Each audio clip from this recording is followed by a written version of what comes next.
Welcome, everybody, to another episode of Life Chronicles and Deep Dives podcast. I'm Micah Ranjit, I'm Cornelia.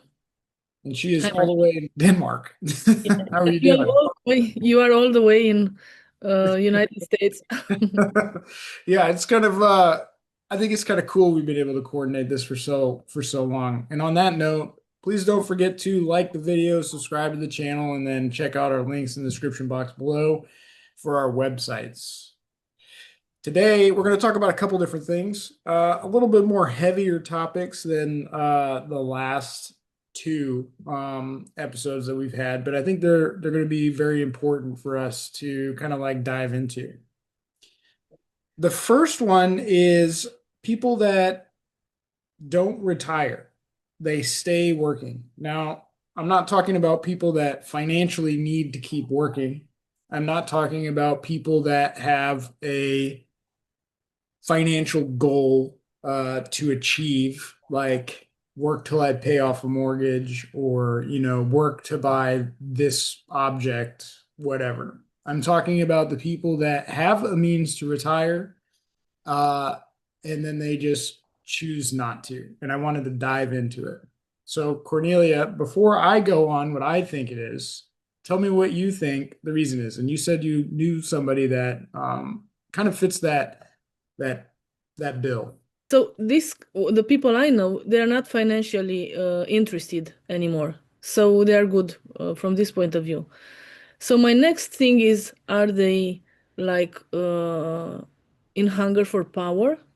Do they want to, I don't know, just to control something, you know?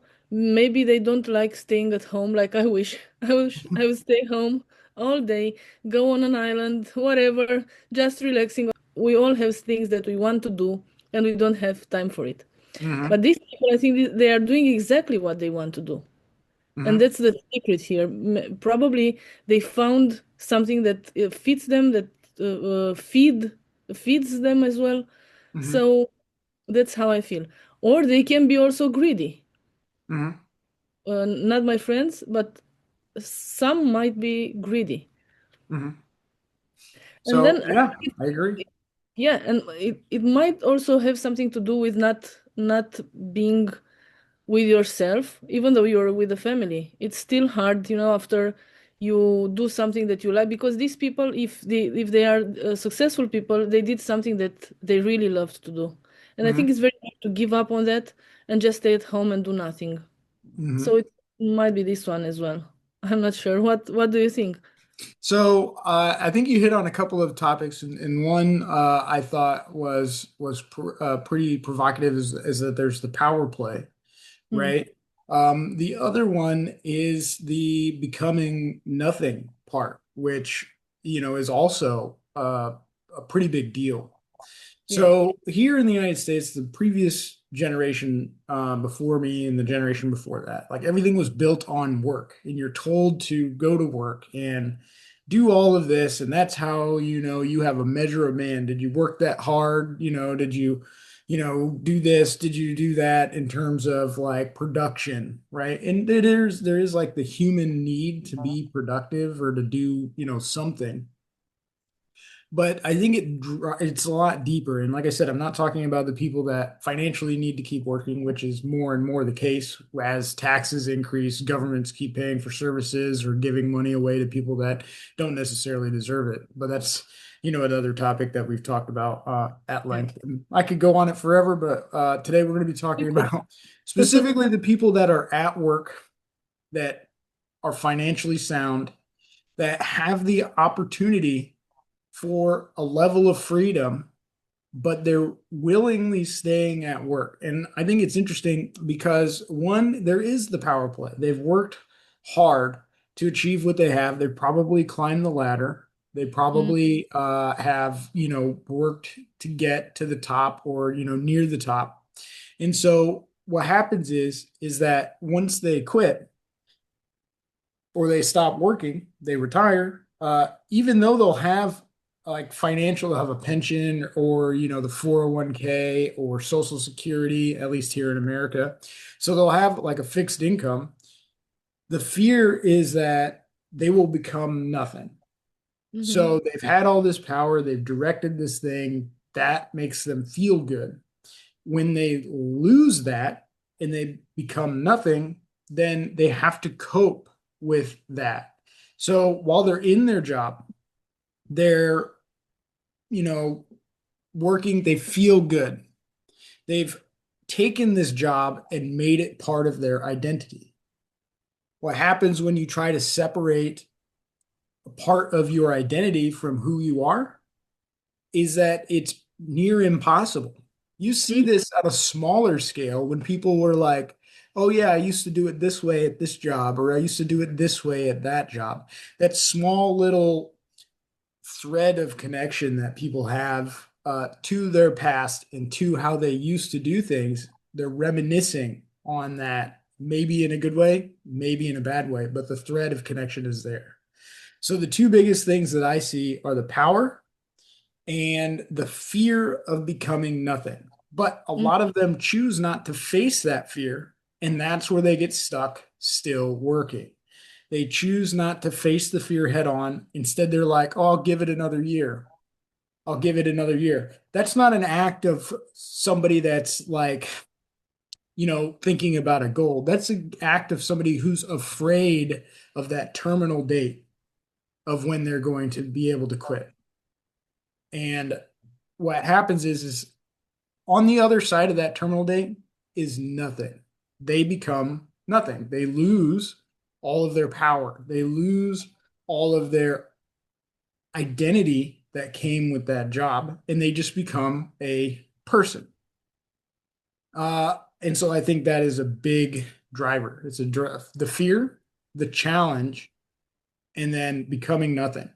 They have an opportunity once they become nothing to embrace that change Mm-hmm. and then grow and learn from it. Oh But yeah. I see a lot of people being afraid to take that first step. I mean, don't you think it's dangerous to become what you're doing? Mhm. From this point of view, I mean, it's dangerous to identify with what you're doing, and in the moment that you're not doing it anymore, you don't know who you are anymore. So I feel it's a little bit, it's like um, it's like you don't exist without that job or position you're in. Mhm. And that's pretty sad because most of us have dreams beyond that position. And if you think about when, let's say, that person that I know started the job, they had a dream, another dream that they postponed every time.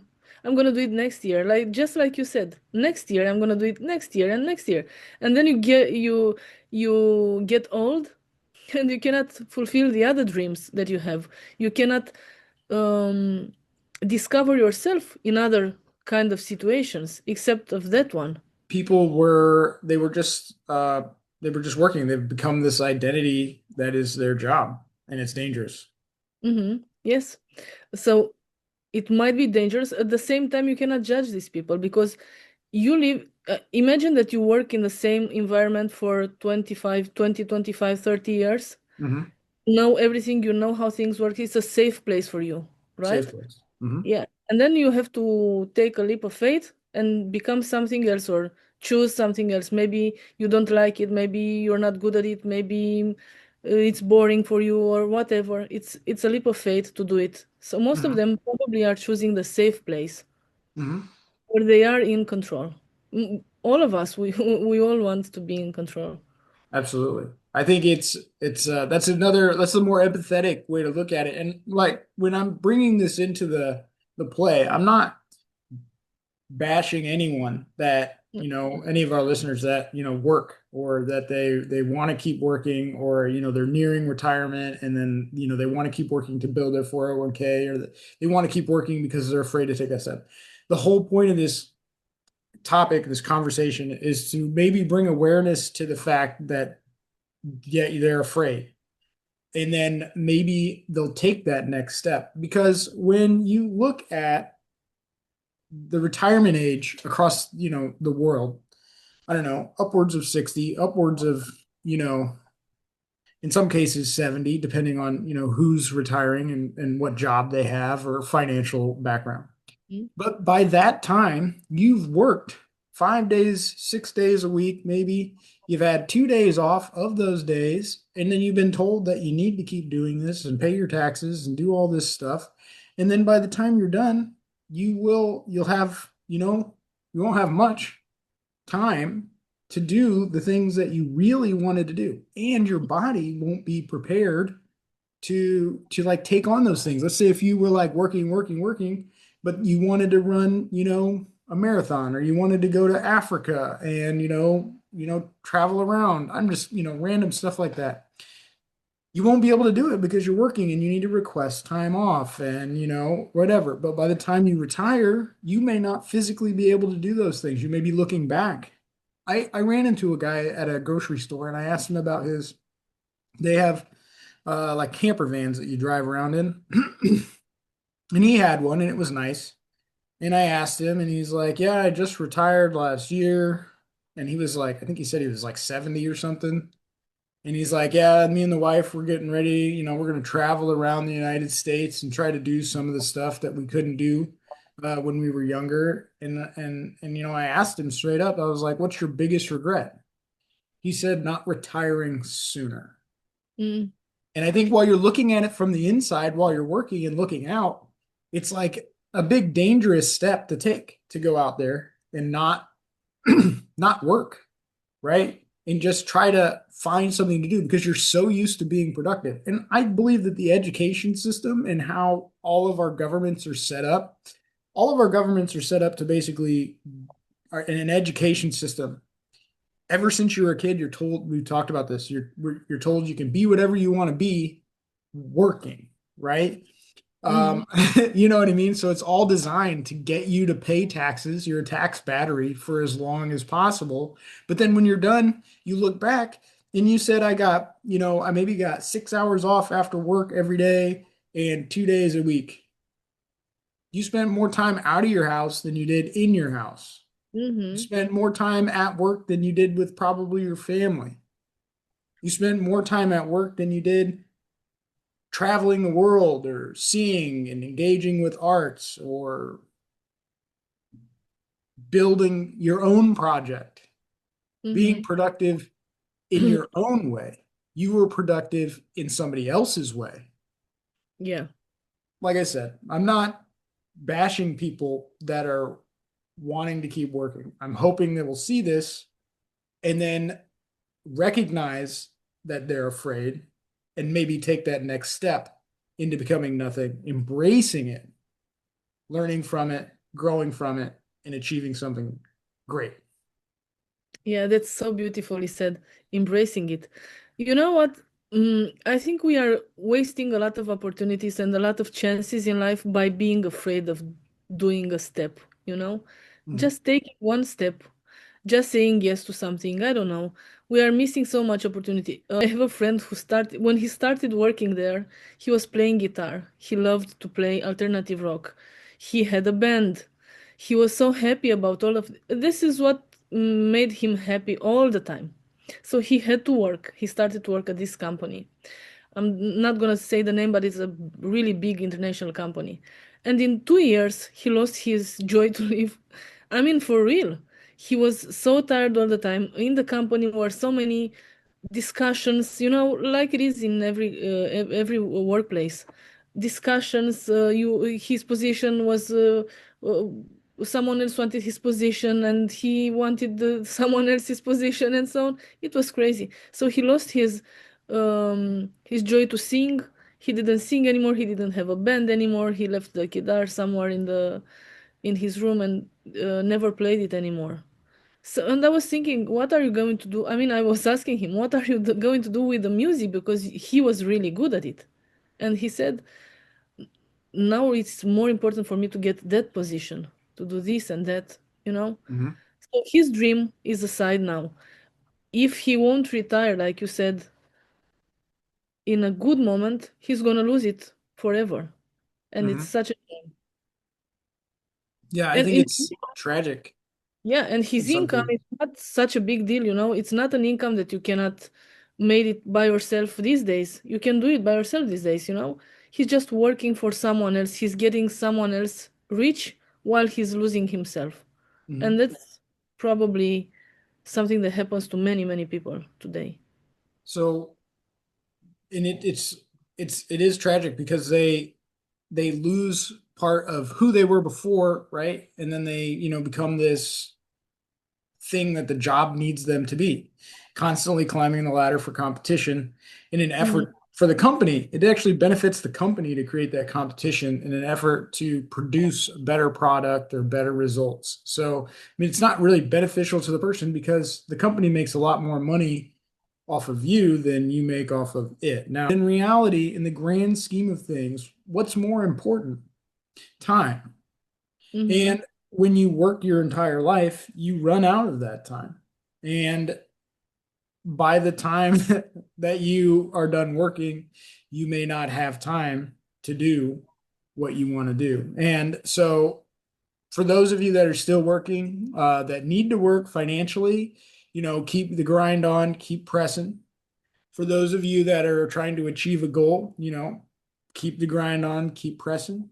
For those of you that are waiting for your retirement threshold, I would encourage you to look at, can you retire sooner? Can Mhm. you take that next step to enjoy life just that little bit more? People have to stop and think about deeply about what they are doing with their lives. And I've done this. I'm not working for anyone anymore since very many years ago because I don't want to lose myself. I don't even care what I'm doing. Maybe tomorrow I want to just garden for someone else. I just want to cut trees around my city, and that's my income. Where is my income coming from, and so on. I just want to be free, and I'm hoping that more and more people are gonna. But to get free, you have to see the manipulation. You have to have a pension. You have to do this, and you have to climb the ladder. You have to, yeah, be successful. You don't have to be successful. My mom pointed out something that was also, it's difficult to pinpoint who this could be, but sometimes retirement, and this is a little bit off the topic here, but sometimes a retirement can be a death sentence. And she says, people that are alcoholics, people that, have a high propensity for gambling, or, maybe they, recreationally do drugs, but now they're finding more opportunity to do drugs, drink, and gamble.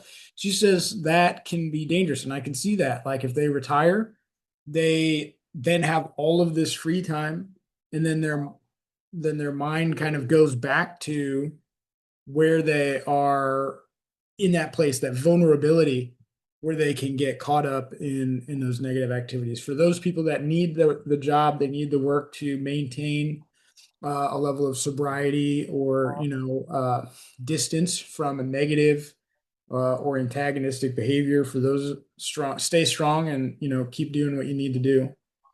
And Micah, sorry to interrupt, but I was thinking uh, that some people need this kind of jobs at the Mhm. same time. There's many people who need this 9 to 5 job. This is how they control their lives. Um, Not having this kind of job is gonna make that person feel like they don't know what to do with themselves. So my mom, for example, or my father, they will always, if they would start working again, they will always go and work for a company 9 to 5. Mhm. Always. They will never want to do something by themselves. It's just how some people are, and it's fine. I mean, it's great. Mhm. And Just I'm don't lose hoping yourself in the process. That's I'm what we're saying here. We are saying here that don't lose yourself in the process. That's all. Absolutely. I'm hoping to retire here in the next year or so. So I've kind of set a goal for myself to kind of do that. Hmm. I also have the means to be able to do that. And then when I retire from working for somebody, I still plan to do, my outreach, my narcissistic abuse recovery, our podcast, my Yeah. coaching, my personal training and stuff like that. But I'm in control of that Hmm. business, right? I'm in control of it. And, sometimes my business is successful. Sometimes I've got low parts. I'm able to sustain even during the low times. So, I mean, the good news is for me, the business that I have and the things that I do, I don't need to have a client. all the time. Yeah.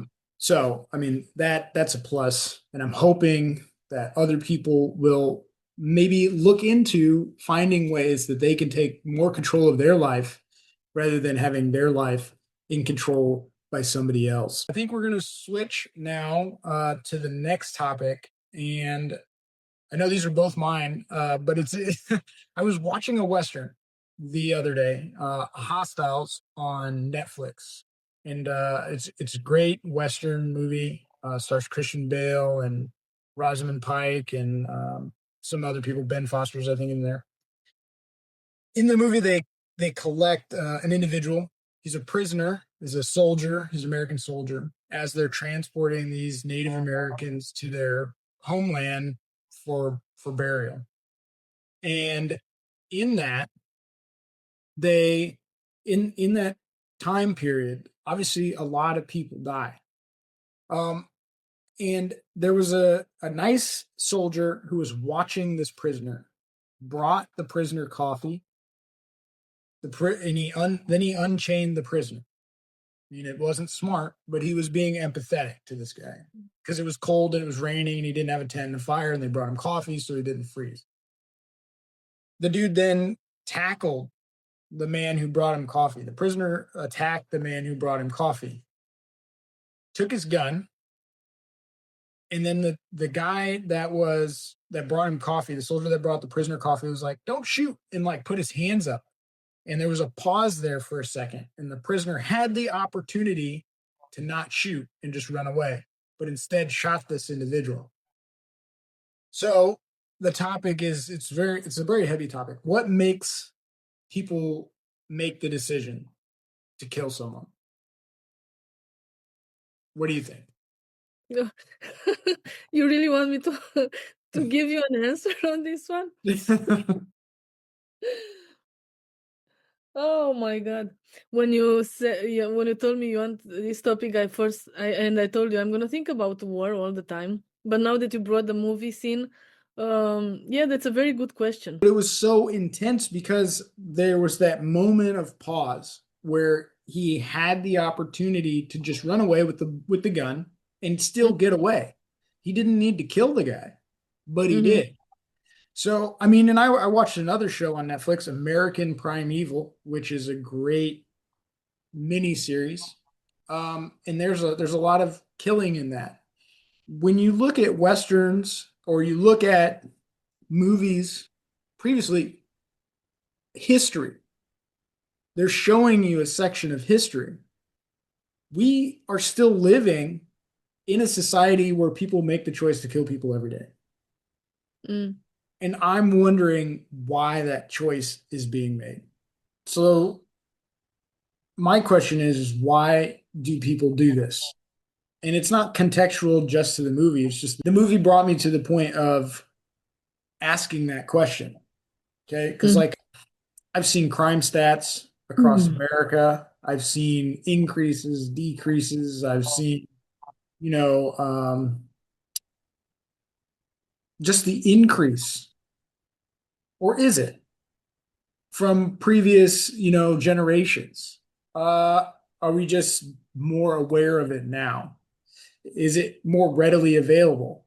Is it easier to do? Obviously, we have more tools and technology available to us as humans to do this, but why is it happening at such big scale?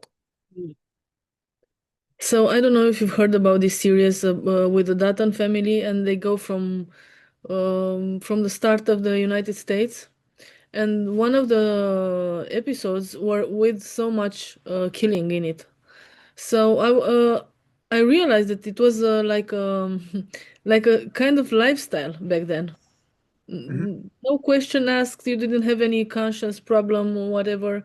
It was just the way they were living. Like they had to defend themselves, so they had to defend the women in the city and so on. They were very fast, like in getting angry as well. So Mhm. they didn't negotiate, let's say, before doing anything else. So back then, it was maybe it was like a lifestyle. These days, I think the society, it depends on how the society is. with the increase or decrease, because in Europe we are shocked every time hearing how many crimes there are in the United States. Mhm. So you never hear about killings in schools in Europe, except very, very seldom situations, like four times that I've heard of. So you don't have it in here because the society is not built like that. We don't think in those terms. Over there, I think it's like in the mental of the society. I don't know how to explain myself. It's It's like like it, cultural, it's part of the yeah, culture. Okay. probably, yeah, yeah, yeah. Yeah, I can see that. So, like what you're saying, obviously Westerns, obviously, I mean, even before Westerns, right? Natives, if we go back even further, right? Developing humans, before they became Homo sapiens, probably killed in an effort to survive other humans, right? Because like humans generally flock towards others that are like them and then attack or defend against others that are not, right? Mm-hmm. So, like native tribes that had territory, a lot of it was territorial. I think you're seeing, there's a lot of religious, and we've talked about this in depth, I think in season one, where like religion is like a big factor in terms of like driving up, motivation to commit violent crime or kill somebody just because they don't believe in what you believe in. Mm-hmm. When I look at that, and then I, we're not talking specifically about religion, we're talking about the choice in and of itself. I think it's because we are becoming desensitized to humanity. There's so much stuff going on, cell phones, technology, work. I mean, the subcrime or the main crime prior to the murder, right? So let's say a drug dealer then goes and kills somebody, right? So like the main Mm-hmm. crime was the drug dealing, and then not saying uh, it is a worse crime, but it's not the beginning of the Mm-hmm. chain reaction, the murder. So I mean, there's that. There's what do they call those like passion killings, right? In relationships where there's just that huge drive in that split second in that show, Hostiles. Like I said, he had the choice to just run or shoot, and he did. So then there's also the question of are people doing it because they enjoy it?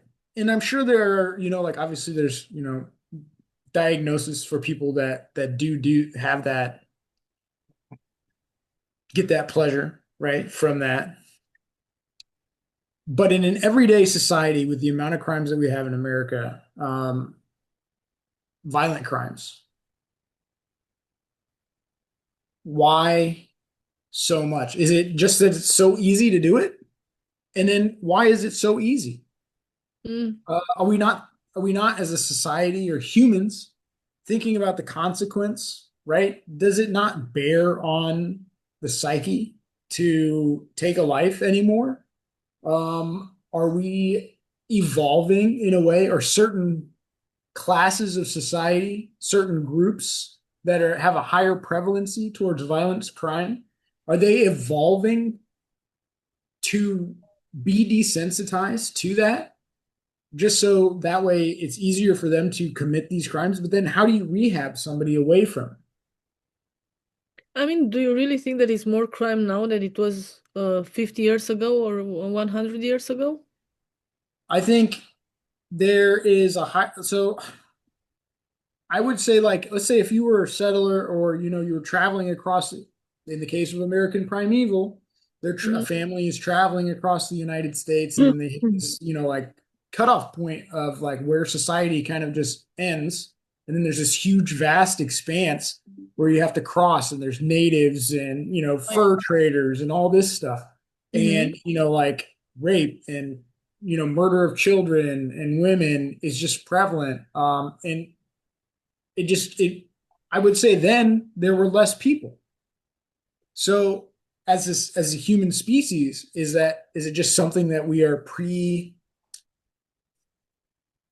predestined to like encounter at some point in time. I mean, obviously the military has a job to do. They get paid to do it. But just out in town, like if I were to be walking in the street and I see somebody that has something that I want, I don't just say, "Hey, look, I'm just going to go shoot that person and take it." Right? I don't make that choice. The thought doesn't even cross my mind. Mm-hmm. Uh, I don't think about robbing people. I don't think about, hurting other people. I think about defending myself, right? I think about defending myself, my family, my country, right? Um, and being able to bring violence in that way. I don't think about just doing it. Yeah, you said that it doesn't cross your mind to do it. But so we go back to the cultural thing because I've seen a documentary from Detroit. This is how they are raised. They grow up in gangs, and the one who is killing more is the best, is the boss, and so on. And that's all they know. I mean, it's the crime rate in Detroit now, it's much smaller than before, but it used to be really, really bad there. So this is how I've seen them talking to the reporters, and they were speaking about growing up in this culture of killing, doing drugs, doing bad things. Um, that's all they knew. Mhm. So are Uh, we thinking that it's learned? It's a learned, are we saying like killing is a learned? I mean, I would say each individual person has the capacity to kill, but what is the jumping off point? For some, mhm, it's less. For some, it's like they have something that I want, or mhm. that person stole from me, so I'm just gonna go kill him and take it back. Or, like what's that jumping off point? Some people have a different threshold for, that level of violence. And Yeah, I don't understand why people cannot just separate. And so I look at all of the different things like greed, money, power, all of the things that drive us to kill as a society, culturally, as humans, defense, offense. But where does it stop? Is yeah, it, it you doesn't know? anymore. I remember now that my husband he's reading a lot about this kind of things, and he told me once that the Homo sapiens are the ones that killed all the other species. So by definitions, we are killers, you know? We killed Mhm, everyone else just to become the main um, humans on Earth. So starting from that point, we have this gene in us, first of all. Then you said that anyone might be doing it for a good reason. So the reasons are probably for me might be to defend my family or to defend myself in case of a very bad situation like a war or something. For others, it's just maybe it's something like for those ones in Detroit, it was like something to be praised by the others. I've done it. I'm mm, cool. I'm good. You know, I'm dangerous. I'm gonna be your boss one day. Whatever, what they want to. So I think the reason is next to the cultural thing. It's the reason is very important as well. mhm. So I see like and a lot of cities in America, mainly where there's high populations of people, right, next to each other in very small spaces. A lot of those uh like big urban areas, cities, I'm not going to name them all, but like they're basically run by, one part of our government. Mm. When when does our government see that as a problem rather than just allowing it to happen, and then not reporting it as a crime or not, changing, the crime stats to fit a narrative? Like, when do they step in to solve the problem? And I think you're seeing the current administration is trying to solve the problem because they want safe cities for every American, not just some Americans. And then when Mm-hmm. you take safety and you politicize it in terms of like who gets what, and hey, we're going to resist you coming in here and occupying and cleaning up our streets and doing this, but then the current governments of those cities aren't actually doing anything to protect innocent people, men, women, and children that are dying for no reason. And also in that same place, a lot of people want to blame the firearms, right? So even in the Westerns that I've watched, firearms were like a major contributor to death. Obviously, bows, arrows, hatchets, sticks, rocks, whatever they could get their hands on as a tool. But firearms are constantly under attack here. But a lot of these places where they're, a high firearm murder rate, homicide rate, they have laws that are the most strict in the country. So the laws aren't actually working. The disarmed citizens are at an advantage. And I give this analogy. What's easier? Fish that are in a bucket or fish that are in the ocean? Which one's easier to shoot?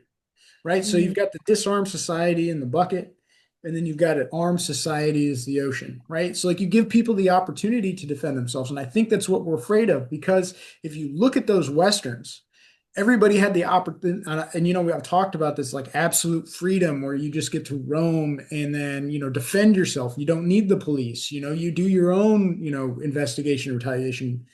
It could be a never-ending cycle, but you also increase the possibility of like if you have a weapon, being able to defend yourself makes you less of a target for somebody that may be trying to take advantage of somebody else that doesn't have a weapon.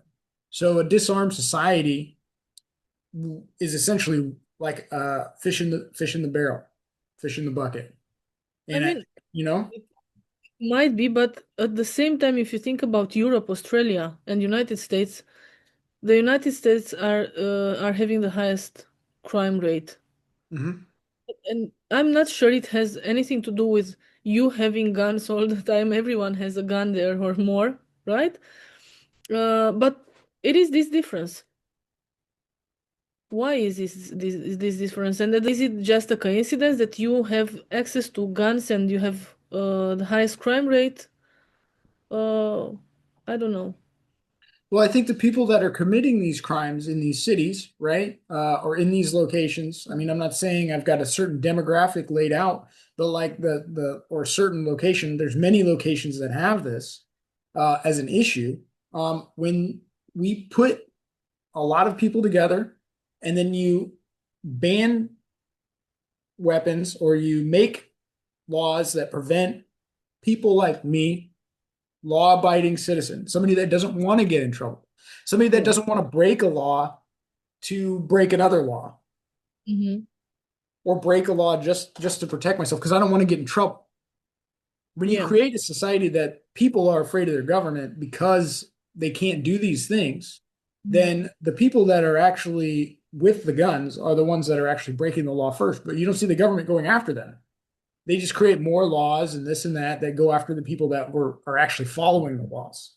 So, I mean, I didn't really want to go into like a gun argument in this, but I think Yeah. it kind of like draws to the same thing. Why are these things happening? Why are big cities, you know, big? I mean, obviously, you increase the population, you put people close together, you get hot tempers, but what makes somebody want to commit a violent crime? I mean, for sure, for some of them, it's pleasure. Have you seen that guy also in the United States who just took his, I don't know what he had and killed an Ukrainian on the metro? I did see that. Yeah, I mean, and Not like I've that. It was nothing like it was his pleasure. Mhm. I mean, I don't Not. know if he was having mental health issues. I mean, that is a big problem, having mental health issues, drug abuse, whatever. Um, Mhm. but something like that, where he had a choice to do nothing and he Yeah. still made the choice to do it. Why? Um, and I think when I look at that, I also think about like crime stats. Are crime stats being fudged to protect a certain type of person and make somebody else look bad? Like, where does this go? How much are we trying to hide? Because I have a feeling that if we really dive into violent crime, uh, we'll find something, but I don't think they want us to find it. So I think they try to hide it as much as possible. And I know that this little segment right here, and I'm coming from a place of like empathy for innocent people, like the young lady on the metro. I'm Mhm. coming from a place of wanting to defend my family, but also wanting to obey laws at the same time. I'm coming from a place of not wanting to harm anyone. And even if someone is being violent towards me, it takes me a very long time to get to the point where I will react in an extremely violent way. So like at what point does somebody say, "Hey, look, I want to do that?" And I think pleasure's there. I think greed, Yes. the need, the drive for money, the fact that as a society we're being distracted by so many things, we're losing empathy for other people. I think, and that doesn't mean that I think that we should just take in everybody, or allow everything to happen. I think that there has to be like a set ground rule, but it's got to be common sense, but it also has to be something that is able to be followed by the masses. You know what I mean? Like we just can't let everything happen and then say that we're going to try to fix it and then never fix it. But Mhm. can we fix it? Because if you look at Europe with the high amount of grooming gangs that are coming across, you look at inner cities, major cities in the United States, the gun violence, the drug problems, and then you wonder what is actually being done to fix it. We're paying all these taxes, they're coming up with these programs, but it just seems like the problem keeps getting worse. So I don't know. The violent crime issue, I don't know if it's increased more than, 100 years ago,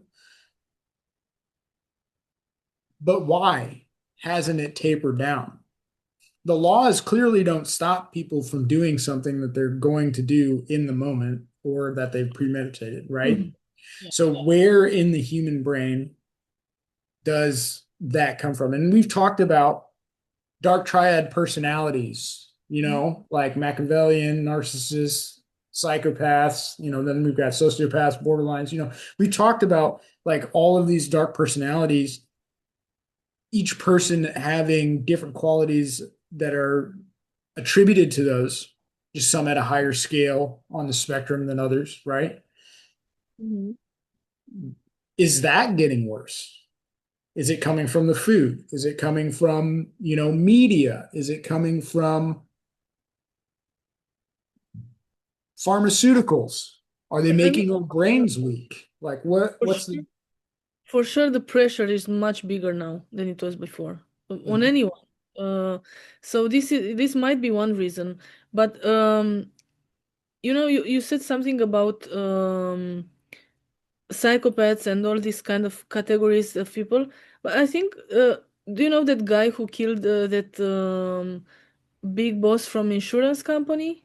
I don't Okay, remember. yeah. Okay. Yes, I remember So that. I believe that that murder, of course, I'm not saying that he's done it right, but it came from a huge frustration towards the system. Hmm. And he's seen that no one was doing anything. No one was defending those people dying because the insurance didn't gave them the right to surgeries or treatments or whatever. And it was like an empathy crime, right? It might be considered like this. So I Hmm. don't think the crime is always going to be subjective, Okay. and that So try that to just like depends on how you look at it and then yeah. like where it goes, right? Because like that could be looked at as like a Robin Hood type scenario, right? Mhm. And Yeah. I'm not saying that that was, he should have done that. I'm saying that, if you look at it in that aspect, it's understandable. Mhm. Um, yeah, I mean, I it's mean, I get you're right. understandable where it's coming from. If you think about the motive, that's the motive. He was tired of seeing those people suffering, and now and he lived with this impression, and that's true because those bosses in the insurance company are very rich, are having great lives and so on, and they really don't have any empathy for the normal people.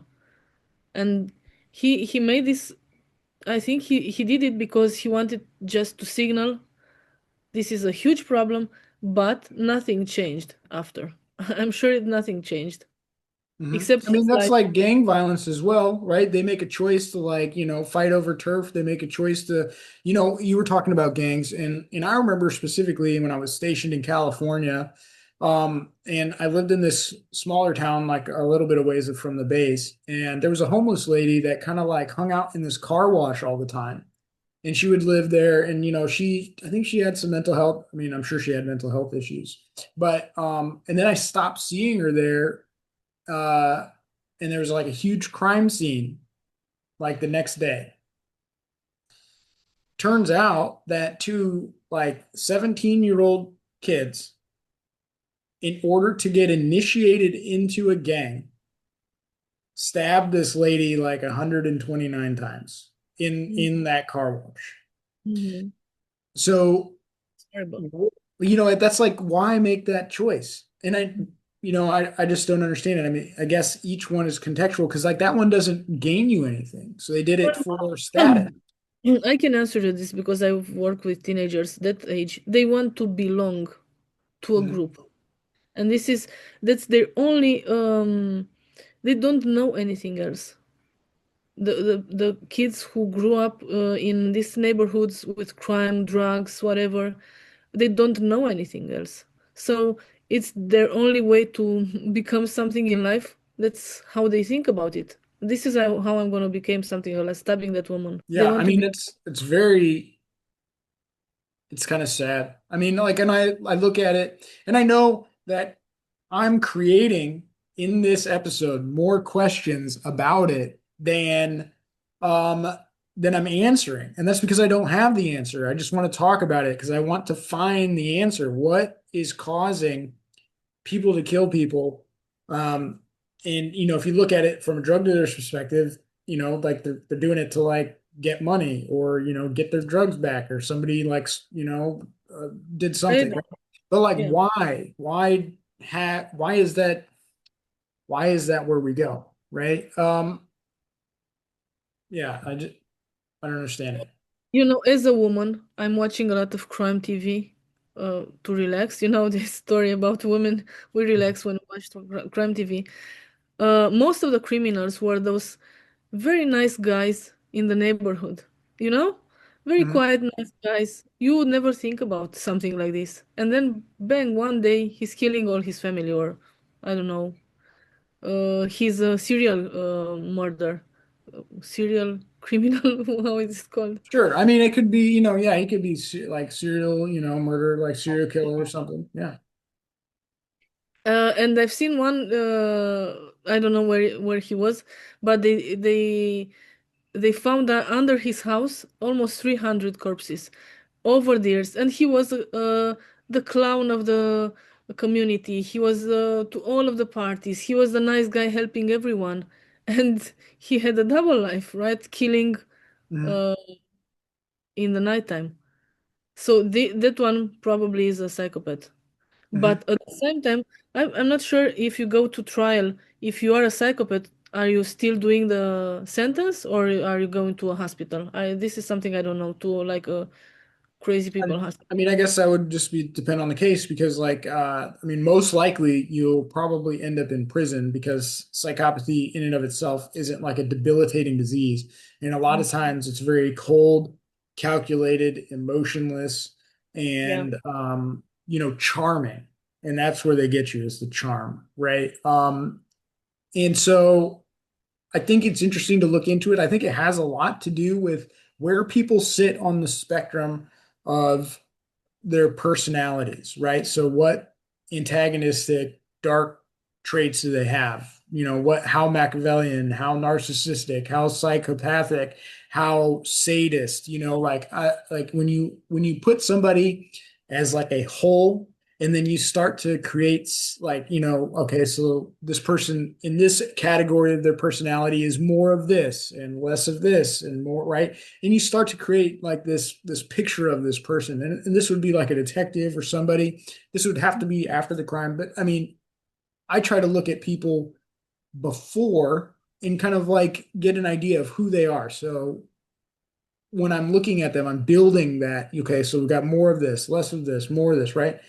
And those indicators, right, give a pretty good clue of, those are those people that are like in society, they're functioning, right? And then you have other people that are product of their environment. So we've got the personality aspect of it that plays into it. There's the product of the environment. So that could be like gang violence, or you grew up having to defend, land from, militias or attackers out of, whatever.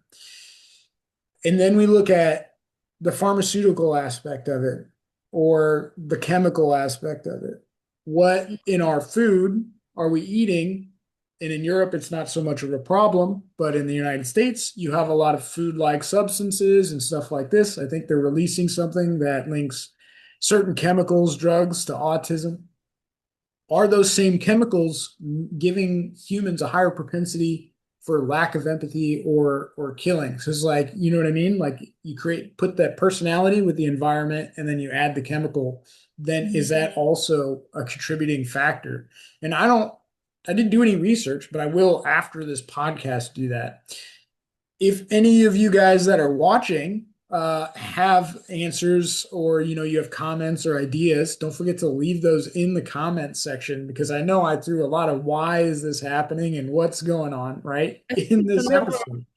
it's a never-ending topic. And regarding the empathy, I read a study yesterday. They say that using technology makes you less empathic. So this might be as well a factor because Mhm. scrolling and scrolling and scrolling makes you less empathic, which is crazy. I mean, I wasn't expecting that. So the children who are born, I don't remember the year, but after a specific year, and that are using a lot of information from the phones, from technology, they don't, they lack empathy. Mhm. And they may lack social skills and developing, interpersonal skills with other people, which could then drive up. They lack emotional regulation. That's a big factor. Are we teaching that? And we've talked about this in previous episodes where parents pass their kids off to surrogates. The parents don't really have a lot of time. They're working too much. They're doing this, they're doing that. And so then they don't pass on to their children emotional regulation or these kind of things. And so I look at it, lots of questions in this topic. Two very, very intense topics. Maybe the first one's a little bit lighter than this one. And I wonder if you And had any. we didn't get into the situation where people are killing from religious reasons. This Mm, is a whole topic. mhm. Yeah. Yeah, I There's mean, and we've talked about religion previously, but like, I mean, just that specific aspect of it, I think religion probably across the globe is the highest category it is, yeah. of killing, right? And then after that, it goes down to religion and then opportunity and then probably passion. So when we look at that, but we've got the laws on the books. The laws don't seem to be helping. But if we could find how to stop it, would it be ethical? Would it be like gene editing in vitro, or would it be like, how would you do it? Would it be a pill that you could take? And there's a movie called Equilibrium where they all take pills and then they don't feel, emotions or something like that. But they still, had people that were killing other people in that. But like, how do you stop it? And if you can stop it, is that a good thing? Or would the earth become overpopulated? And that's why it's tech, like, it's not, you can't charge somebody the future crime in America. Uh, the other countries, maybe it looks like we're headed that direction. But like, if we are um, looking at it as a society, if we could find the reason why it's happening and we could stop it, should we? That's for sure. Any life matters. Absolutely. I agree. That's for sure. And I think one of the first steps that is now available to everyone, or should be, is education.